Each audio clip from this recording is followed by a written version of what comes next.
ডাক্তারের নাম শোনা মাত্রই নীলুর গা হাত পা ঠান্ডা হয়ে আসছে। হ্যাঁ বন্ধুরা, ভিডিওতে লাইক দিয়ে দেখতে থাকুন। সূর্যের জোরাজুরির কাছে হার মেনে এক পর্যায়ে বাধ্য হয়ে ডাক্তারের কাছে যাওয়ার জন্য রাজি হয়ে যায় নীলু। ওদিকে যাওয়ার পথে যখন রাইকে নীলু দেখতে পায়, ঠিক তখনই রাইকে দেখে নীলু ছুটে গিয়ে বলতে থাকে, কি রে দিদিভাই, তুই এই রাস্তা দিয়ে হঠাৎ করে সকালবেলা যাচ্ছিস? তখন নীলু বলতে থাকে যে, না দিদিভাই, তোকে দেখে আমি একটু আশ্চর্যই হলাম, কারণ এই সাত সকালবেলা এই রাস্তা দিয়ে তো তোর কোনো রকম কোনো কাজ থাকার কথা না। তখন রাই বলতে থাকে যে, কেন রে, এই রাস্তায় কি আমার আসা বারণ আছে নাকি? এই রাস্তা দিয়ে সূর্য ছাড়া আর তুই ছাড়া কেউ যেতে আসতে পারবে না। তখন এটা শোনা মাত্র নীলু বলতে থাকে, বাবা, বেশ বড় বড় কথা বলতে শিখেছিস তো দিদিভাই। তুই তো এখন কাউকে কোনো গ্রাহ্যই করিস না, কেউ কোনো কথার এরকম করে তুই কথা উত্তর দিস? তুই ভেবে দেখেছিস একবার যে তোর কথার ধরনটাই পাল্টে গিয়েছে? তখন এটা শুনে রাই বলতে থাকে, কি করবো রে, যার সাথে যেরকম করে কথা বলতে হবে সেরকম করে তো বলবো, নয়তো বা এই সমাজের লোকেদের সাথে উঠা বসা করে আমি কি করে পারবো? বট সবার সাথে তো পাল্লা দিয়ে আমাকে চলতে হবে, তাই না?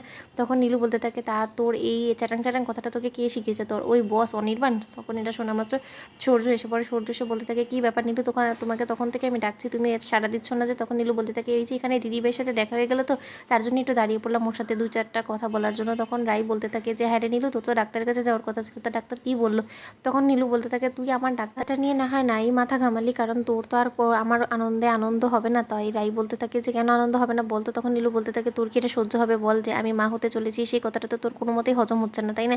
সেই প্রথম দিন থেকে তো আমি দেখছি, তাই না? সূর্য বলতে থাকে, ওর হজম হওয়া বা না হওয়াতে আমাদের কোনো কিছু যায় আসে না নীলু, আমরা আমাদের ব্যক্তিগত জীবনে সুখে আছি, আর সেটাই আমার জন্য সবথেকে বড় কথা। আর তোমার মতন একজন স্ত্রী পেয়েছি, সেটাই আমার সবথেকে বড় পাওনা। তখন রাই বলতে থাকে সূর্যকে, আচ্ছা সূর্য, তুমি এত শো অফ করো কেন বলো তো? তুমি তোমার স্ত্রীকে নিয়ে সুখে আছো, ঘর সংসার করছো, তোমাদের সামনে নতুন অতিথি আসতে চলেছে তোমাদের জীবনে, সেটা নিয়ে তোমরা সুখে সংসার করছো, সেটা তো আমি ভালোভাবেই দেখছি। আমার কেন হিংসা হবে বলো তো? আমি তো সেই কবে থেকে তোমাদের থেকে অনেকটা দূরে সরে গিয়েছি, তা সত্ত্বেও তোমার কেন আমার উপরে এতটা বেশি রাগ, আমি কিছুই বুঝতে পারছি না। আর নীলু, তোর এত কিসের আমার প্রতি এত হিংসে বলতো? আমি তো তোদের জীবনে আর কোনো মতে নিজের ইনভলভমেন্ট রাখিনি, তা সত্ত্বেও তুই কেন বারবার করে আমার জীবনে নিজের ইনভলভমেন্টটা রাখিস? তখন সূর্য বলতে থাকে, আলবাত রাখবে, কারণ ও তোমার ছোট বোন হয়, আর ছোট বোন হিসেবে বড় দিদির যে কোনো খবরে ওর নিজের এখতিয়ারটা অবশ্যই রাখাটা দরকার। তখন এটা শুনে রাই বলতে থাকে যে, ওর তো আমার জীবনে কোনো এখতিয়ার রাখার কথা না, কারণ ও ওর সংসারে যথেষ্ট পরিমাণে সুখী আছে, ও নিজেই বলে। আর তাছাড়া তুমি ওকে অনেকটা চোখে হারাও, তার সত্ত্বে ও অন্যের জীবন নিয়ে এত ঘাটাঘাটি করবে, সেটা কি ওকে মানায় বলো সূর্য? তখন নীলু বলতে থাকে, দেখো সূর্য, ওর সাথে কথা বাড়িয়ে আমাদের লাভ নেই, কারণ ওর এখন অনেকটা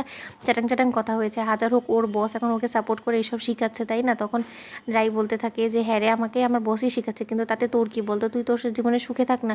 তখন নীলু বলতে থাকে, চলো সূর্য, আমাদের দেরি হয়ে যাচ্ছে, আমাদের তো এখনই হসপিটালে যেতে হবে। তখন রাই বলতে থাকে, ও তার মানে এখনও দেখাসনি? তখন নীলু বলতে থাকে, দেখ, তুই এখন আর আমার ব্যাপারটা নিয়ে মাথা ঘামাবি না একদমই, সেটা এবার তোর এখতিয়ার নেই। তখন সূর্য বলতে থাকে যে, আমার ওয়াইফের ভালো খারাপ সব কিছু আমার বোঝার দায়িত্ব তোমার নয় রাই, এটা মাথায় রাখবে।